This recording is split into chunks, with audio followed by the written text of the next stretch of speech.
नमस्कार, स्वागत है आपका एमपी तक पर। मैं हूं रवीशपाल सिंह। मध्य प्रदेश की सियासत से जुड़ी हुई एक बड़ी खबर निकल के सामने आ रही है। रविवार को पूर्व केंद्रीय मंत्री और पूर्व कांग्रेस प्रदेश अध्यक्ष रह चुके अरुण यादव ने एक ऐसा ट्वीट किया है जिसने एक बार फिर से कांग्रेस के भीतर क्या कुछ चल रहा है उस पर सवाल खड़े कर दिए हैं।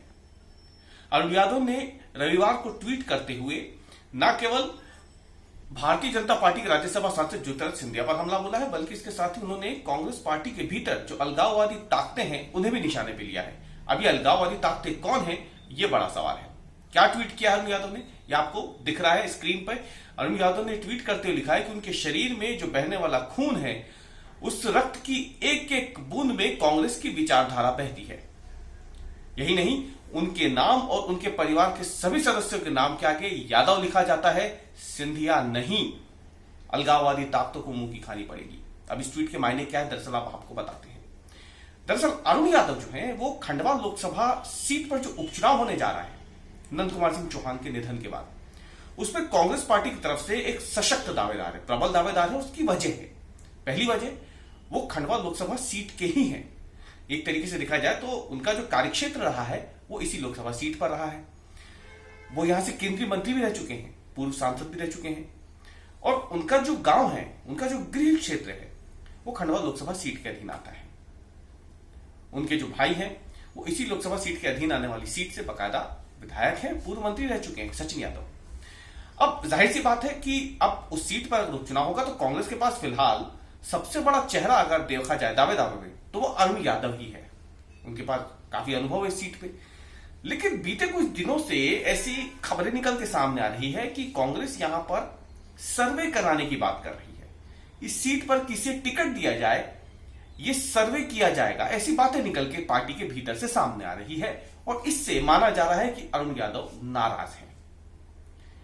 अब खुल करके कोई नेता कांग्रेस में इस बात को कह तो नहीं रहा है, लेकिन अभी हाल ही में पूर्व मुख्यमंत्री कमलनाथ के घर पर एक बैठक हुई थी। माना जा रहा है, बताया ऐसा जा रहा है सूत्रों के मुताबिक कि अरुण यादव ने जानबूझ करके उस बैठक में शिरकत नहीं की, क्योंकि वो नाराज थे खंडवा लोकसभा सीट को लेकर के अब तक कोई फैसला क्यों नहीं हुआ। देखिए, उपचुनाव को लेकर के अभी चुनाव आयोग ने कोई तारीखों की घोषणा नहीं की है, लेकिन जब कोई सीट खाली होती है, विधानसभा सीट या लोकसभा सीट, 6 महीने के भीतर वहां पर चुनाव होने जरूरी होते हैं, उपचुनाव होना जरूरी होता है। अब अगर 6 महीनों के दौरान ये उपचुनाव होने हैं, जब भी ये सीट खाली हुई थी, तो अब तक माना यह जा रहा है कि यहां पर उम्मीदवारों के नाम का ऐलान हो जाना चाहिए था, या एक राय हो जानी चाहिए थी पार्टी में कि यहां पर किसे टिकट दिया जाना है। ऐसे में कम से कम वो नेता अपने चुनावी तैयारी में जुट जाए, लेकिन ऐसा अब तक नहीं हुआ है।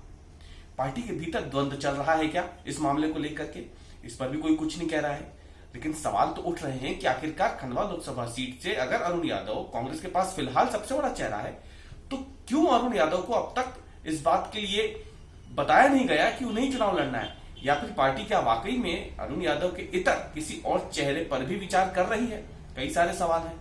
दूसरी तरफ सुरेंद्र सिंह शेरा है, वो बार बार ये कहते हैं, जब वो कमलनाथ सरकार थी मध्य प्रदेश में और वो उनका समर्थन था बतौर निर्दलीय विधायक सरकार को, कमलनाथ सरकार को, तब से ही वो लगातार दावेदारी कर रहे हैं कि जब कभी भी वहां पे उपचुनाव हो, आगे भविष्य में हो, तो उनके या उनके परिवार का ध्यान रखा जाए, उन्हें वहां से टिकट दी जाए कांग्रेस की तरफ से। तो सुरेंद्र सिंह शेरा भी अपनी तरफ से लगातार पूर्व में कई बार दावेदारी कर चुके हैं अपने परिवार के सदस्यों के लिए, खुद के लिए भी हो सकती है दावेदारी, लेकिन ये दूर की बात है। अभी इन सब के बीच में सवाल यही है कि आखिरकार अरुण यादव का एक ट्वीट जब आया है तो इस ट्वीट में उन्होंने जिन अलगाववादी ताकतों का जिक्र किया है, ये अलगाववादी ताकतें कौन है, ये अब अहम सवाल है जिस पर मध्य प्रदेश की सियासत गर्मा गई है।